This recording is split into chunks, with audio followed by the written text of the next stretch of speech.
1 फरवरी 2026 वो दिन जिस पर पूरे देश की निगाहें टिकी है, वो दिन जिसका सभी को बेसब्री से इंतजार है। ये सिर्फ एक तारीख नहीं है, बल्कि करोड़ों भारतीयों की उम्मीदों का एक दिन है। वित्त मंत्री निर्मला सीतारमण अपना 9वां बजट पेश करने जा रही है और गलियारों में चर्चा गर्म है कि इस बार पिटारा नहीं, बल्कि खुशियों का खजाना खुलने वाला है। इस बार का बजट सिर्फ आंकड़ों का खेल नहीं, बल्कि आम आदमी की जेब में सीधी राहत पहुंचाने वाला एक रोड मैप साबित हो सकता है। इस बजट से न सिर्फ मिडिल क्लास बल्कि हर एक सेक्टर की अपनी अपेक्षाएं हैं। माना जा रहा है कि सरकार इस बजट में कई बड़ी राहतें आम लोगों को दे सकती है। ये बजट कई मायनों में खास होने वाला है। आपको बता दें, मोदी सरकार साल 2014 से अब तक कुल 14 बजट पेश कर चुकी है, जिनमें चुनावी सालों में पेश किए गए 2 अंतरिम बजट भी शामिल है। पहले कार्यकाल के दौरान तत्कालीन वित्त मंत्री अरुण जेटली ने लगातार 5 बार बजट पेश किया। लोकसभा चुनाव के कारण फरवरी 2019 में अंतरिम बजट पेश किया गया, जिसके बाद जुलाई 2019 में पूर्ण बजट पेश किया गया था। अब 1 फरवरी 2026 को निर्मला सीतारमण 9वीं बार बजट पेश करेंगी। मोदी सरकार के अब तक के बजटों में जहां ब्रिटिश कालीन परंपराओं को तोड़ा गया, वहीं tax system, welfare schemes, investment, infrastructure और सोशल पॉलिसी से जुड़े कई बड़े फैसले लिए गए, जिनका असर आम नागरिकों से लेकर इंडस्ट्री तक पड़ा है।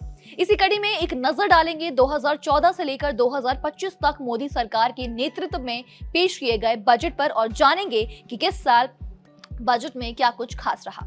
1 फरवरी को देश का बजट आने वाला है, लेकिन क्या आप जानते हैं कि प्रधानमंत्री नरेंद्र मोदी के नेतृत्व में अब तक कुल 14 बार बजट पेश किए जा चुके हैं। इन 11 सालों में टैक्स से लेकर रेलवे और इंफ्रास्ट्रक्चर तक देश की अर्थव्यवस्था में कई बड़े बदलाव हुए हैं। आज की इस वीडियो में हम फ्लैशबैक में चलेंगे और देखेंगे कि मोदी सरकार के शुरुआती बजटों ने आम आदमी की जिंदगी को किस तरह बदल कर रख दी है। प्रधानमंत्री मोदी के पहले कार्यकाल यानी कि 2014 से 19 के दौरान तत्कालीन वित्त मंत्री अरुण जेटली ने लगातार 5 बजट पेश किए। इसके बाद 2019 के चुनाव की वजह से फरवरी में अंतरिम बजट पेश किया गया, जिसे अरुण जेटली की तबियत खराब होने के कारण पीयूष गोयल ने पेश किया था। और फिर जुलाई 2019 में एक नया इतिहास रचा गया, जब देश की पहली पूर्णकालिक महिला वित्त मंत्री निर्मला सीतारमण ने अपना पहला पूर्ण बजट पेश किया। अब बात करते हैं उस बजट की जिसने मिडिल क्लास का दिल जीत लिया था। जुलाई 2014 में जब अरुण जेटली ने मोदी सरकार का पहला पूर्ण बजट पेश किया, तो उसमें टैक्स पेयर्स को बहुत बड़ी राहत मिली थी। इनकम टैक्स की बेसिक लिमिट को 2 लाख से बढ़ाकर 2.5 लाख किया गया। बुजुर्गों के लिए यह सीमा 2.5 लाख से बढ़ाकर 3 लाख रुपए तक कर दी गई थी। निवेश को बढ़ावा देने के लिए सेक्शन 80C की लिमिट को 1.1 लाख से बढ़ाकर 1.5 लाख किया गया। 2014 के बाद से मोदी सरकार के हर बजट में कुछ बड़े सुधार देखने को मिले हैं, चाहे वो रेलवे का विकास हो, FDI के नियम आसान करना हो या फिर बुनियादी ढांचे और सामाजिक कल्याण की योजनाएं। इन बजटों ने न केवल टैक्स में राहत दी, बल्कि देश की अर्थव्यवस्था को एक नई दिशा भी दिखाई। साल 2015 के बजट में तत्कालीन वित्त मंत्री अरुण जेटली ने कई अहम आर्थिक सुधारों की घोषणा की। सबसे बड़ा फैसला वेल्थ टैक्स को खत्म करने का रहा। इसके साथ ही 1 करोड़ रुपए से ज्यादा की एनुअल इनकम वाले व्यक्तियों पर सरचार्ज को 10% से बढ़ाकर 12% कर दिया गया। बजट में लॉन्ग टर्म सेविंग्स और सामाजिक सुरक्षा को बढ़ावा देने पर भी सरकार का खास फोकस रहा। इस बजट में सुकन्या समृद्धि योजना में निवेश पर मिलने वाले ब्याज को टैक्स फ्री किया गया। NPS में निवेश पर 50,000 रुपए की एडिशनल टैक्स छूट की घोषणा की गई। इसके अलावा बीमा क्षेत्र को राहत देते हुए इंडिविजुअल हेल्थ इंश्योरेंस प्रीमियम पर टैक्स डिडक्शन की सीमा को 15,000 रुपए से बढ़ाकर 25,000 रुपए कर दिया गया। मोदी सरकार के 2016 से 2019 के बजटों ने न सिर्फ टैक्स का गणित बदला, बल्कि देश में कई ऐतिहासिक बदलाव भी किए। साल 2016 के बजट का पूरा फोकस कम इनकम वाले लोगों पर था। 5 लाख से कम कमाने वालों के लिए टैक्स रिबेट 2,000 से बढ़ाकर 5,000 किया गया। किराए पर रहने वालों के लिए 80GG के तहत छूट की सीमा को 24,000 से सीधे 60,000 कर दिया गया। 1 करोड़ से ज्यादा कमाने वालों पर सरचार्ज को बढ़ाकर 15% तक कर दिया गया। अब बात साल 2017 की। ये साल भारतीय इतिहास में हमेशा याद रखा जाएगा, क्योंकि पहली बार आम बजट और रेल बजट को एक साथ पेश किया गया। 2.5 लाख से 5 लाख तक की इनकम पर टैक्स फ्री 10% से घटाकर सिर्फ 5% कर दिया गया। टैक्स पेयर्स को 12,500 रुपए तक का टैक्स रिबेट कर दिया गया। राजनीतिक दलों के लिए नकद चंदे की सीमा को 2,000 रुपए तय किया गया, ताकि ट्रांसपेरेंसी बढ़ सके। 2018 इस साल सरकार ने मध्यम वर्ग और एमएसएमई सेक्टर पर दांव खेला। नौकरी पेशा लोगों के लिए 40,000 की स्टैंडर्ड डिडक्शन शुरू हुई। सीनियर सिटीजन्स के लिए ब्याज से होने वाले इनकम पर छूट 10,000 रुपए से बढ़ाकर सीधे 50,000 कर दी गई। 1 लाख से ऊपर के लॉन्ग टर्म कैपिटल गेन पर 10% टैक्स लागू किया गया। वहीं 250 करोड़ रुपए पर टर्नओवर वाले एमएसएमई पर टैक्स की रेट 25% तक की गई। लोकसभा चुनाव के कारण 2019 में इंतरिम बजट पेश किया गया, जिसे अरुण जेटली के अस्वस्थ होने के कारण पीयूष गोयल ने पेश किया था। सरकार ने 5 लाख तक की इनकम को पूरी तरह टैक्स फ्री कर दिया। अनऑर्गेनाइज सेक्टर के मजदूरों के लिए 3,000 मासिक पेंशन योजना की शुरुआत की गई। इसके बाद आए पूर्ण बजट में स्टैंडर्ड डिडक्शन 50,000 कर दिया गया और होम लोन पर एक्स्ट्रा टैक्स छूट दी गई। 2019 के पूर्ण बजट में टैक्स रिबेट की सीमा 2,500 रुपए से बढ़ाकर 12,500 रुपए की गई और स्टैंडर्ड डिडक्शन को 50,000 रुपए किया गया। किराए पर टीडीएस की सीमा 1.80 लाख रुपए से बढ़ाकर 2.40 लाख रुपए की गई। हाई इनकम ग्रुप पर सरचार्ज को बढ़ाया गया। होम लोन पर एडिशनल टैक्स छूट दी गई। हाई वैल्यू ट्रांजैक्शन करने वालों के लिए आईटीआर दाखिल करना मैंडेटरी किया गया।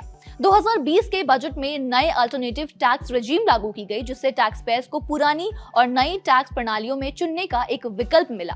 डिविडेंड डिस्ट्रीब्यूशन टैक्स को खत्म किया गया। वरिष्ठ नागरिकों को आईटीआर दाखिल करने में बड़ी राहत दी गई। सस्ते मकानों पर टैक्स छूट की अवधि को भी बढ़ाया गया। 2021 के बजट में निवेश और प्राइवेटाइजेशन पर जोर दिया गया। स्टार्टअप टैक्स छूट की अवधि बढ़ाई गई। रूरल इंफ्रास्ट्रक्चर के लिए 40,000 करोड़ रुपए का अलोकेशन भी इस बार के बजट में किया गया था। बीपीसीएल, एयर इंडिया समेत कई पब्लिक सेक्टर अंडरटेकिंग्स के डिसइन्वेस्टमेंट की घोषणा की गई। इंश्योरेंस सेक्टर में एफडीआई की सीमा को 49% से बढ़ाकर 74% कर दिया गया। 2022 के बजट में विकास और रोजगार पर फोकस किया गया। प्रधानमंत्री आवास योजना के तहत 80 लाख घर बनाने का लक्ष्य रखा गया। युवाओं के लिए 60 लाख नौकरियों का लक्ष्य घोषित किया गया। 2023 के बजट में नई टैक्स प्रणाली के तहत 7 लाख रुपए तक की इनकम को टैक्स फ्री किया गया, जो पहले 5 लाख रुपए हुआ करती थी। सरकार ने बजट की 7 प्राथमिकताएं तय की, जिनमें inclusive growth, infrastructure, investment, green energy और यूथ पावर शामिल थी। 2024 के अंतरिम बजट में भारत की जीडीपी ग्रोथ रेट 7.3% रहने का अनुमान जताया गया। कैपिटल एक्सपेंडिचर को बढ़ाकर 11.11 लाख करोड़ रुपए किया गया। फिस्कल डेफिसिट जीडीपी का 5.1% रहने का अनुमान रखा गया। युवाओं के लिए 1 लाख करोड़ रुपए का फंड और राज्यों के लिए 50 वर्षीय इंटरेस्ट फ्री लोन स्कीम जारी रखने की भी योजना बनाई गई थी। 23 जुलाई 2024 को पेश किए गए बजट में एंजल टैक्स खत्म करने और नई टैक्स प्रणाली में बदलाव करने की घोषणा हुई थी। पहली बार नौकरी करने वालों के लिए सरकार वेतन सहायता योजना लेकर आई। ईपीएफओ से जुड़े कर्मचारियों को डीबीटी के जरिए 1 महीने का वेतन मैक्सिमम 15,000 रुपए 3 किस्तों में देने का प्रावधान भी इस बजट में शुरू किया गया था।